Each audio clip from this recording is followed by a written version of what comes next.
Therapy can help, journaling can help, even talking it out can help. But the ancient Stoics had no clinics, no therapists, no mental health hashtags. They faced exile, war, betrayal, public humiliation, and somehow remained unshaken. Why? Because they had rituals, daily, repeatable acts that hardened their minds, clarified their thoughts, and made them nearly bulletproof, long before mental health became a trend. These are 6 Stoic rituals more powerful than modern therapy.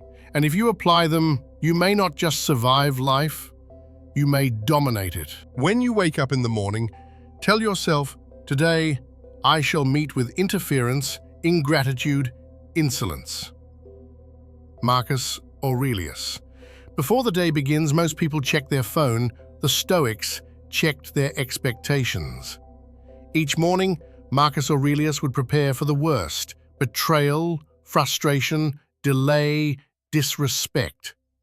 Why? Because if you expect hardship, you're not shocked by it. And if you're not shocked, you stay in control. This isn't pessimism, it's preparation.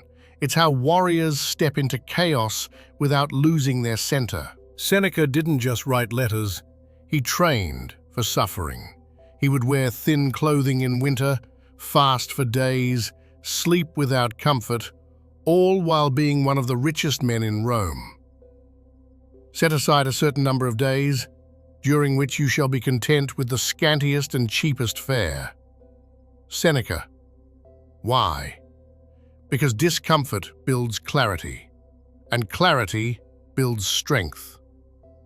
When you choose to suffer, life's surprises lose their sting. This Stoic ritual doesn't numb you. It frees you. Before sleep, the Stoics didn't scroll. They reflected, ruthlessly. Seneca would ask, "What bad habit have you cured today? What fault resisted correction? Where can you improve tomorrow?" Every night was a moral audit. Not self-hate, not pity, just precision. The mentally weak escape into distraction. The Stoic stares into the mirror and takes notes. No therapist can hold you accountable like a quiet mind and a brutal pen. Sounds depressing, right? Imagine your loved one dying, your house burning, your freedom taken. But the Stoics did this every day, not to feel fear, to build gratitude. He robs present ills of their power who has perceived their coming beforehand. Seneca. This practice makes you grateful for what you have. It kills entitlement, and it prepares you for loss, long before it arrives. That's not morbid, that's mental armor. In a world screaming for attention, silence is rebellion. The Stoics believed in restraining speech, not because they had nothing to say, but because they knew words are weapons. Better to trip with the feet than with the tongue. Zeno.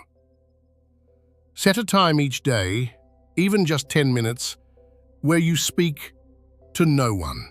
Post nothing, respond to nothing. In silence, the truth of your mind rises.